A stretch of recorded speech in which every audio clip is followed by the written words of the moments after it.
कि जैसे अभी हम हनुमान चालीसा का पाठ या हम कुछ करते हैं तो मन क्यों भटक जाता है एकदम से? मन अपना भटकता है, उसका मैं कारण बताती हूँ। देखो, अब आप लोग क्या है कि कई बार ऐसा भी होता है कि हम समय निकालते हैं कि हम इतने बजे 8 बजे से मंदिर में हनुमान चालीसा का पाठ होना है, हम जाएंगे। हमने सुबह से ये चिंतन मनन किया कि आज तो हनुमान चालीसा, बड़ा मन प्रसन्न है कि हम जाएंगे पाठ करने। अब कई बार ऐसा होता है कि ऐसा समय अचानक ऐसा लगता है, या तो हमारा ही मन विचलित हो गया। विचलित कैसे होता है कि घर के कुछ कार्य दिखने लगे, फिर मंदिर नहीं दिखता, हनुमान चालीसा नहीं दिखता, फिर घर के कार्य दिखने लगते। एक कारण ये हो जाता है। दूसरा कारण ये होता है हमारा चित्त निरंतर लगा हुआ है, परंतु कोई दूसरी विघ्न बाधाएं, आप लोग गृहस्थ जीवन जी रहे हैं, दूसरी विघ्न बाधाएं, कभी कोई मेहमान आ गया, कभी कुछ हो गया, तो हमारी एक मजबूरी हो जाती है कि हमें रुकना ही है।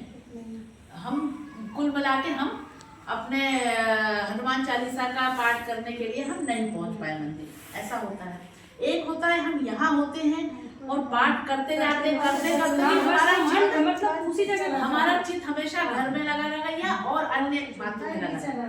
अब मैं आप लोगों को आज एक मुख्य बात बता रही हूँ, इसका अभ्यास आप लोग मात्र 10 दिन करना, फिर हम उसके आगे बढ़ेंगे। अब इसका आध्यात्म से कारण यह है कि हमारे शरीर में 7 प्रकार के चक्र हैं। हमारे शरीर में 7 चक्र पाए जाते हैं।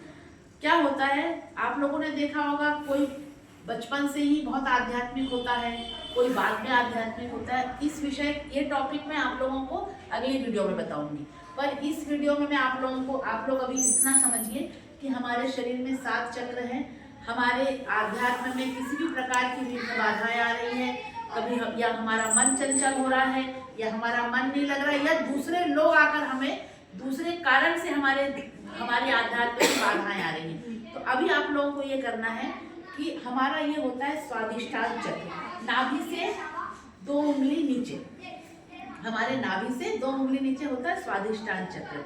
स्वादिष्टान चक्र पे आप लोग सुबह जब भी अपने घर के कार्य से निवृत्त हो जाएं, और निवृत्त होने के पश्चात जब आप स्नान आदि कर लें, पूजन कर लें, या पूजन करने के पहले, या पूजा के स्थान पर बैठ के भी कर सकते हैं।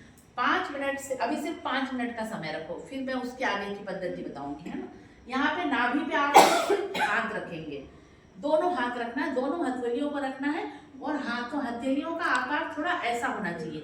ऐसा यूं होना चाहिए कि ये ऊर्जा, इस आकार को इसलिए बताया गया है कि ये ऊर्जा, एनर्जी कवर करोगे आप। यहाँ से एनर्जी आपके स्वादिष्टान चक्र है।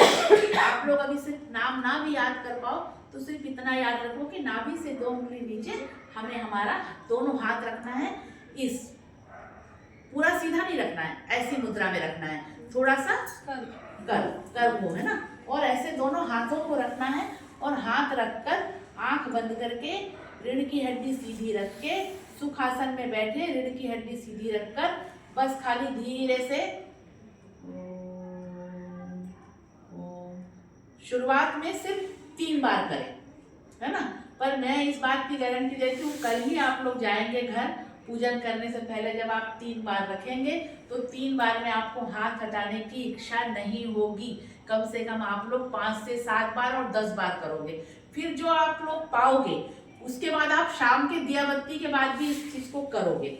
इस चीज को करोगे, मैं आपको अगली वीडियो में बताऊंगी। इस चीज को करने से एक तो हमारी बहुत सारे जो हमारे शरीर में बीमारियां, वो बीमारियां जाती हैं, हमारा मन एकाग्र होता है, हमारा चित्त शांत होता है, हमारे मन में जो बेचैनी, विकार, जो अस्थिरता होती है, वो अस्थिरता से हम दूर होते हैं। तो ये आध्यात्म में जाने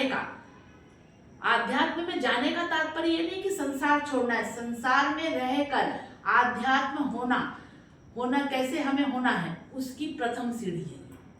इस सीढ़ी से आप धीरे धीरे, आपका मन, सारे कार्य करोगे तो भी सबसे निवृत्त होकर अपने आप, जो देखो, जो चीज हमें सबसे प्यारी होती है, अगर अभी हमें कोई बोल दे कि हमें घूमने चलना है, हम सारे काम छोड़ के भी चले जाते हैं।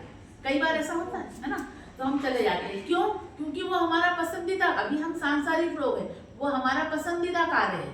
पर ये क्या, आध्यात्म सबसे कठिन है। जीव इतने आसानी से परमात्मा की तरफ नहीं मुड़ता, तो परमात्मा की तरफ मोड़ना, तो उसमें हमारे